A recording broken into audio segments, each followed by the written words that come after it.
So what is brainwave entrainment? And how does it relate to meditation? Brainwave entrainment is a process by which you subject, thank you. You subject your brain to an external stimuli, which your brain then goes through the process of converting its own function to synchronize with that stimuli. What you can do with this is then use some sort of technology, which is the brainwave entrainment technology, to then alter the way your brain is functioning, thus alter the way your mind is working.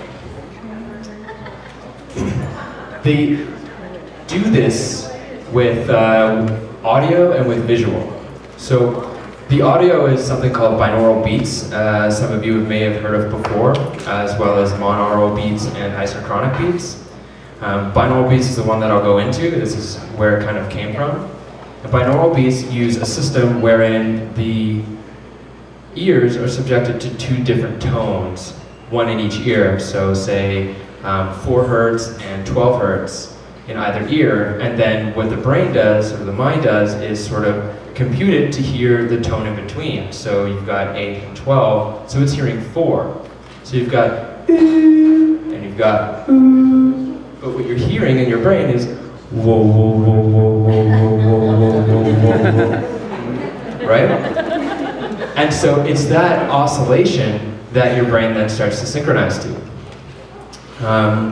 The idea of this came out of a guy named Christian Huygens in 1665 with the observation that if you put all his pendulum clocks in a room, even if he set all the pendulums to move at a different time, eventually they would all synchronize to each other.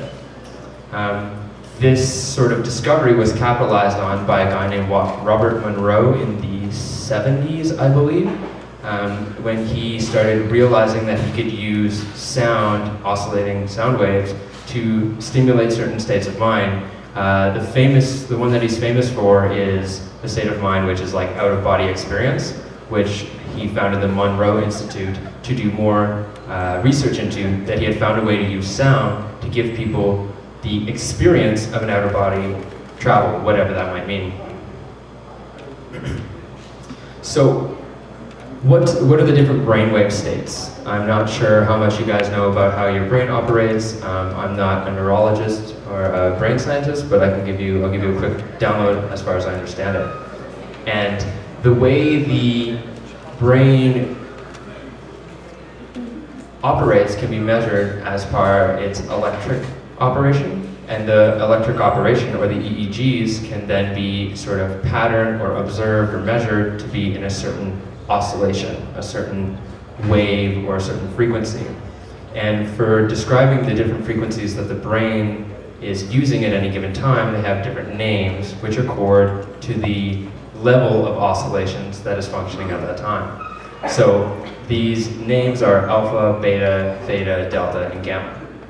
So delta is the lowest activity of your brain. It is between 0 and 4 hertz. Delta is when you're in the deepest sleep. There is no dreams, there's no visions, you're just like KO. It's also what a lot of people don't get in sleep, which makes them feel really tired, is because they're not going into the state where their brain is actually resting. The next step up from there is theta. That's between 4 and 8. And that is visions. That's when you're in meditation and you're really deep and you're seeing these crazy visions, that's theta. Or when you're in an imagination place, that's theta. When you're in REM sleep, that's primary theta. Next up from there is alpha, and this is between 8 and 12. Alpha is what you would call relaxed attention or relaxed focus. So this is sort of the object of meditation, is to find yourself into a state where you're in relaxed focus. So in alpha, my defense mechanisms aren't very high, preventing information from coming in. I'm not thinking very much. It's very calm and smooth, and things are coming in, and I can think very clearly about them, very intentionally. Up from there is beta. Now beta is you know, what do I gotta do today? Okay, what's my next step from here? And then where am I gonna go from here? And then I gotta get on the train, but I don't have enough money. And I wonder, like, is it gonna rain? I'm not really sure. I didn't bring my umbrella. Like, this is beta, right? And this is very tiring. I imagine you guys are aware, like, this is very tiring. This is why meditation practice going into this alpha state can be really beneficial to brain health, and why delta is really important for restful night's sleep.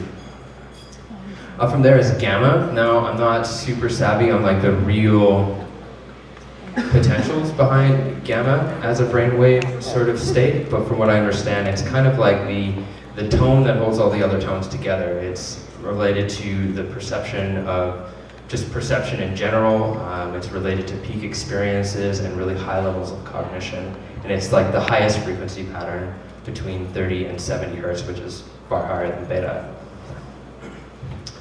How does this work? Right, so I said that the brain will then synchronize to this external stimuli. Well, what the brain does is something called a frequency following. So it hears something, and it will go, oh, okay, that's kind of similar to the way I operate. It's got a really strong presence. I'm gonna try to smooth things out, and I'm gonna like bounce in line, right? So now that we can understand how we can use technology or sound or light, I'm not sure if I mentioned that, you can do it with light frequency as well. There's actually these really cool devices called light and sound machines, where you kind of like sit down in a really comfortable chair, and you put on these glasses and these earphones, and you get that like, right? And you get also flashes of white light that happen in front of your closed eyelid. And what it does is it puts you in this state of trance, and you'll start seeing like these beautiful, amazing colored visions of all these just multiple patterns of color, similar to other things that cause these types of closed-eye visuals. Light and sound machines feel more like entertainment, but so how does this all relate to meditation, right? So I made the comment, meditation is entering like an alpha type state. Deep meditation would be entering like a theta type state. That's when, if you've sat in meditation for a really long time, it's not like you're sitting in the room focusing on your breath anymore really calmly.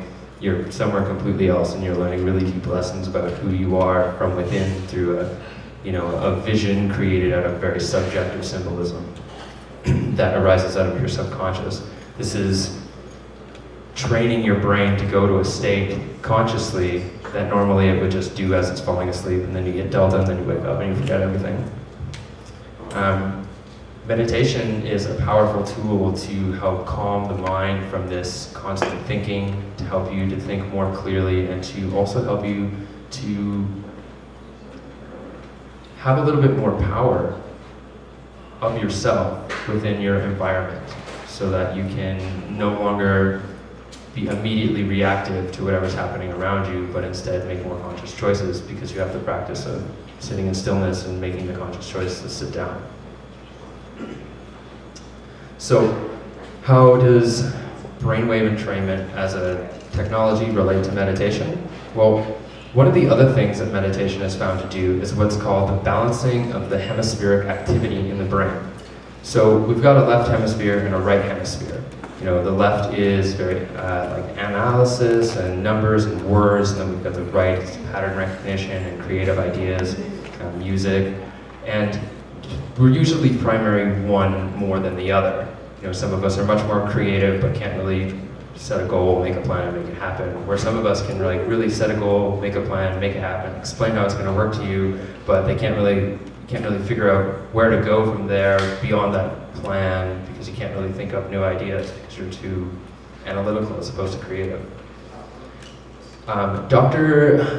Charles Strobel in the 70s did a series of investigations into people who were meditating, and he found that there was a balancing of the hemispheric activity when you're sitting in meditation, and that this balance actually becomes more and more easy and more regular as you meditate more. So the guy I had mentioned earlier, Robert Monroe, also discovered that you could use binaural beats to create the same hemispheric balance. So originally, binaural beats or brainwave entrainment was to use to create this state of meditation, to balance the hemispheres of the brain, to balance the way the mind functions, to balance the person. So when you start using this technology, you start being able to go into these meditative states, like with a helping hand, or like with training wheels. Because it'd be very difficult to learn how to meditate, even if you know it's really beneficial to you and you know that you really want to try it, but you sit for 5 minutes, it's really tough. You just want to get up. Well, these sounds, these beats can help you sit for longer because you go into the state that you're looking to get into, where you sort of zone more easily, more directly. And this creates a familiarity with that space, like a muscle memory, wherein you can access it more clearly, so you can learn how to balance before you take the training wheels off your bike. Other potentials for binaural beats. Anything you want to do to increase the way your mind functions. Like I listen to like a very simple alpha when I'm reading a book, and it goes from like my preconditioned ADD from a childhood of television watching and wanting whatever I want as soon as I want it, to a state where I'm completely in the book. Nothing else exists in that moment except the information that is coming into me, and I am perfectly associating it to every other aspect of myself that seems to relate to that. I'm learning very easily just by listening to the sound while I'm reading. It keeps me focused if I'm studying, and it keeps me, really learning if I'm tired. If I, for some reason, can't seem to get my body to fall asleep, I can use delta to put me to sleep. And this sound will say, okay, come on this way, down into sleepy state, and then you're just gone, I found that some of the most restful sleeps that I've ever gotten in my life were using really strong, delta wave brainwave entrainment, because you just lie down, and then all of a sudden it clicks, whoa, I haven't been thinking about absolutely anything for the last, and it's morning, or you're rolling over and you realize you have to take your headphones out, and then it's morning. Anything you want to do to increase the cognitive functioning of your brain, you can do with brainwave entrainment. However, it is training wheels, right? So eventually you want to get to a space where you have this strength on your own accord, as opposed to always having to be reliant on the technology to do it for you. And this technology is an example of this symbiotic relationship to advance our own evolution that I was talking about in the intro, because it seems meditation is starting to come out as something that's very important for us as a species to learn and to practice if we're going to continue to advance ourselves, into a world that isn't falling apart constantly, into a world where you don't have to be afraid of what your emotional environment is going to be 15 minutes after going into a public space, which can be very challenging for a lot of people. And with this technology, you can train yourself how to start to do this. You can advance your own evolution into a more calm, centered, sort of focused person through the use of a technology, which you can then utilize that new technique or ability in every facet of your life. So in conclusion, I have found a lot of really positive benefit from just using simple brainwave entrainment that I found on the internet, that you can just Google on YouTube, no problems. Are there any questions? Kim? Okay, so a comment and then a question. Is you mentioned about gamma, like how you didn't really know how to see the benefits in that? It's not that I don't see the benefits. Okay. It's very beneficial. Like listening to gamma is almost like being in that really peak state sometimes. I just don't fully understand it. Oh, okay. And then, because you kind of mentioned about ADHD, and then the gamma. I actually noticed that a lot of ADHD people are actually super highly functioning because they're absorbing so much at the same time. They're absorbing so much information all at once, and they're actually sort of highly intelligent. But what would your opinion be on going from a gamma state to an alpha state fairly quickly? So you're in the gamma state, absorbing all of this information at a high frequency, and then going into the alpha state where you have a chance to sit and reflect and absorb, actually understand that information that's all coming to you in that gamma state. Does that make sense? Yeah, it does. Gamma state is not something that most people achieve very easily. It's sort of it's not just one wave function that's happening around your brain. When I'm talking about, I'm reading an alpha pattern from this guy's brain, it's like the primary sort of function. Different parts of your brain are running at different frequencies at any given time, depending on what operation that section of the brain has to be doing. Gamma is sort of like the telephone lines that those frequencies are being communicated on, and you only see really heightened levels of gamma in people who are in the midst of like a peak or a mystical experience, where they even found in a study with llamas that, I'm not sure if the number here is arbitrary, but the idea that Tibetan monks who had clocked approximately 40 to 50,000 plus hours of meditation in their lives found to have like immediately high levels of gamma when they went into meditation, and then naturally higher levels of gamma, which is sort of like synchrony between the brain states at any given time. The idea of going from gamma into alpha, it's like gamma and alpha would be operating almost simultaneously. So you couldn't use the entrainment to reach the gamma level then? It would mostly be something that would be happen on your own through like enlightenment essentially, or No, I think you can. You can use gamma. You can use gamma to get to that state. However, just like the idea of using this, and even the information that this state of brain function exists, is very young, and so there's not a lot of research on it. I don't have a lot of personal experience with it, so I couldn't say even experientially. But you could use the gamma beats to sort of put yourself into that state more frequently. But just because you use the technology to get to a certain space doesn't mean you'll understand it. And it doesn't mean that you'll know how to use it, and it doesn't mean that it'll actually benefit you. So it could actually be potentially, I don't want to say risky, but it could potentially be risky, like if that was in the wrong hands of somebody who maybe didn't really understand potentially the capacity of it and was using it? Or? No, I don't think it would be like potentially damaging. Potentially damaging is like, this is sort of like the force, right?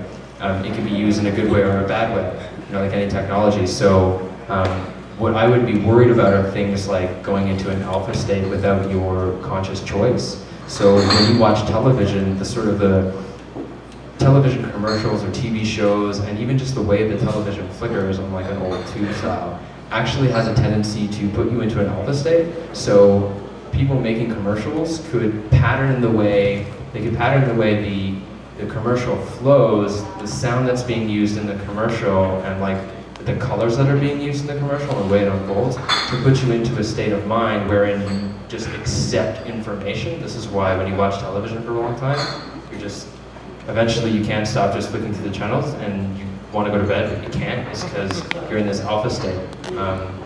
Danger, I guess, or not danger, but something to be warned about for ADD people is theta. People with ADD spend too much time in theta wave because it's like the idea of like drifting off. Like you're drifting off because you're drifting into this like somewhere else that doesn't actually exist anywhere but your mind. So if you have like problems with ADHD, I wouldn't recommend using theta too frequently, if at all. Thanks, James. You're welcome. I'm really interested in, could you make your own binaural beats? Does it have to be a certain volume or velocity of the different frequencies to be able to be affected? Well, that's like art, right? So that's why sometimes you get like a binaural beat you find online, and you're just like, okay, that was all right, and then you listen to other ones, and all of a sudden you're like, whoa, 20 minutes has went by, and I haven't even blinked. So you can make your own. There are programs to do it, but I'd say look into how certain people make certain beats to see which way is most effective to influencing the brain, because a lot of the states that you're going into are experiential, not necessarily objective. So you could say like this person has a higher level of beta in this moment with a machine, but whether or not that person's saying, well, I felt like I could focus better, is sort of determined by your personal experience. So yes, you could do a little bit of research. You could probably sort it out. You're welcome. Any other questions? Yeah, I agree. Yeah. I first became aware of this technology about 10 or 15 years ago when it was in its infancy. And there was a lot of talk back then that eventually they wanted to incorporate biofeedback. You have, like if you're using it through a computer, you have a visual representation of what your own brain is doing. as opposed to just being the subject of whatever whatever mechanism you're using, instead of just hoping it's doing what it's doing. It's actually taking measurements of blood pressure, pulse, as well as brain waves, and thus enhancing it where you have visual representation of what your brain is actually doing versus the state you're trying to achieve. And that was all just theoretical at the time, and I kind of fell away from it. So I'm just asking if you're aware that they've developed this now for the home user to be able to actually have these visual representations of what you're biologically doing while you're using the machine, being able to tell it it's working. Yeah. Does anyone not know what biofeedback is? Okay, so biofeedback, what he was saying, is sort of a machine that you plug into you. Like, say we're talking about like EEG patterns in the brain. So biofeedback would be something where you'd set up the electrodes on your head, and it would be programmed to do something when you hit a certain state. So an example would be, so you have really high blood pressure. A biofeedback machine could set it up so that a little light goes on when your blood pressure is going down. And because you can see externally whether or not you're changing or facilitating this internal process, which you can't really notice, all you have to do is try to learn how to make the light go on and off, and then effectively you've learned how to reduce your blood pressure because you've learned how to make this light go on. So this is kind of the idea of biofeedback. Biofeedback machines are really expensive, so they're not exactly accessible to the home user, and it would be, a really beneficial thing to have if you're saying, okay, well, I definitely want to be in this state, but I think biofeedback would probably work better without the binaural beats, so then you can sort of set yourself up so it's like, all right, I'm specifically looking to go into alpha, and then you'll know how to get into alpha through whatever process you need to cognitize by seeing the little light turn on or the little beep or seeing the wave patterns come up.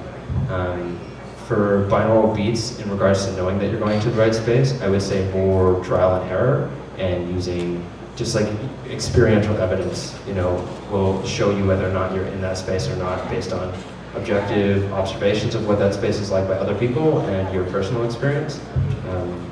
Yeah, so I've never used a biofeedback machine. I would love to, but I can't afford it's like yeah, it does have a lot of potential. Like that idea of lowering your blood pressure is supposed to be a completely involuntary process. People should not be able to, we're not supposed to be able to do that. That's like a subconscious mechanism. Yet through the use of biofeedback, you can train yourself to lower your own blood pressure, and then that is something you could do without the biofeedback machine later, and they have taught people to be able to do all sorts of involuntary processes using biofeedback. So it does have a lot of potential, but it's unfortunately not as focused upon as it could be with investments.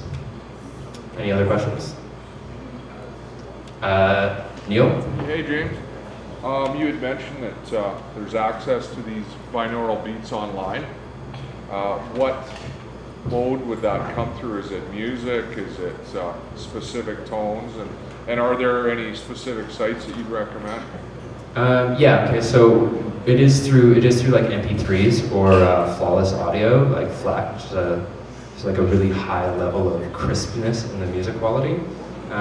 And you could just experiment by finding them on YouTube, or you can just Google binaural beats or Brainwave Entrainment MP3 free download. I know that if you're not paying for it, you are the product, but some people just make ones and say, oh, okay, here's for free, this is my art, it's something that I'm doing. If you're looking for a place that's really reliable, there's a guy named Dr. Jeffrey Thompson. He makes really cool ones. He also makes audio tracks that are designed to put the mind and body into a state of healing, which is interesting. And usually, instead of just that whomping tone, it's like a forest, like the rain falling, and like animals chirping in love in the spring. But you're being entrained by something going on in the background. And then there's the Unexplainable Store. The Unexplainable Store is a guy that makes really powerful, very cool binaural beats for a whole bunch of different sort of goals, and you do pay for it. However, if you think somebody's doing a really good job at something and it's their art, it's how they live their life, then invest your monetary energy into promoting their their life's work, I would encourage. So the unexplainable store.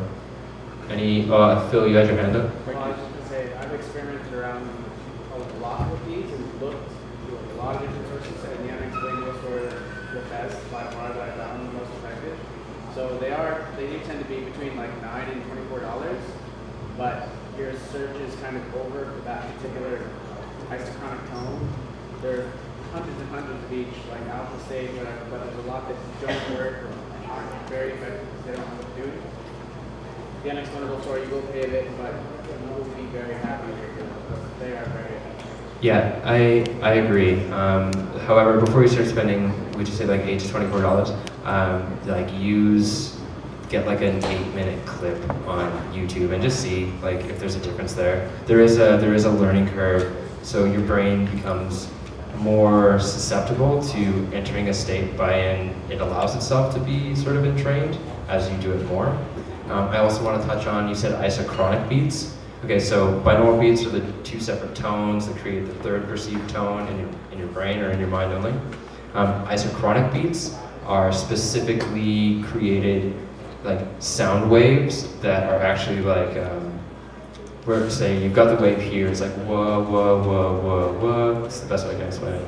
And that would be alpha, right? So in each time it's kind of going up, whoa. Up in here is like also alpha, and then down in here is also alpha. So it's like multi-levels, and it's very intense sort of, there's multiple levels of entrainment happening at any given time for the sound, and it's much more effective. And you don't need headphones, you can just have it on a stereo if you lying down. Any other questions? Hand? Is that a hand? Carrie? No? No questions? Okay, does anyone else have any questions at all about brainwave entrainment or anything like that? Yeah? I just wish bring the entrainment to school. Yeah, that would be cool. That would be cool. I wish I had it in high school, that's for sure. But then again, I don't think it was the fact that my brain wasn't working that made me disinterested. With schools, I think it's really important to, again, start to see how technology is evolving and to see how our children are evolving and to sort of match technology as well as the curriculum and the environment of the school to the way our children are beginning to learn now as they're adapting to the new environment of increased information stimuli and such. Binaural beats or brainwave entrainment would be really cool. However, it's kind of touch and go. Like what kind of, if you give kids these like things, all right, well, listen to this while we teach you. You know, it really depends on where the intent is coming from. But it's a very good idea.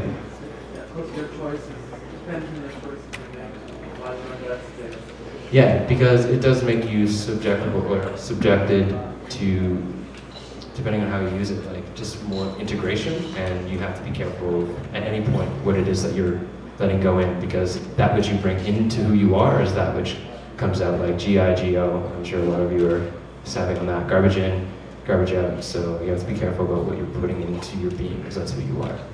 Yeah, I think on that note, like even taking yourself outside of the binaural beats, anytime that you put yourself into a meditative state or a state where you're consciously open to what's in your surroundings, it's just being conscious and aware of when you're doing that and what you're allowing, but also not giving into the fear of everything out there.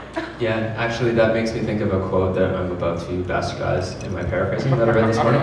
Just the idea that don't take boundary dissolving substances and go to raves that have, where the intentions and the energy are not constructive, where they're destructive, and you're surrounded by a bunch of lost souls looking for some sort of like parasitic sexual encounter. Because that really changes who you are.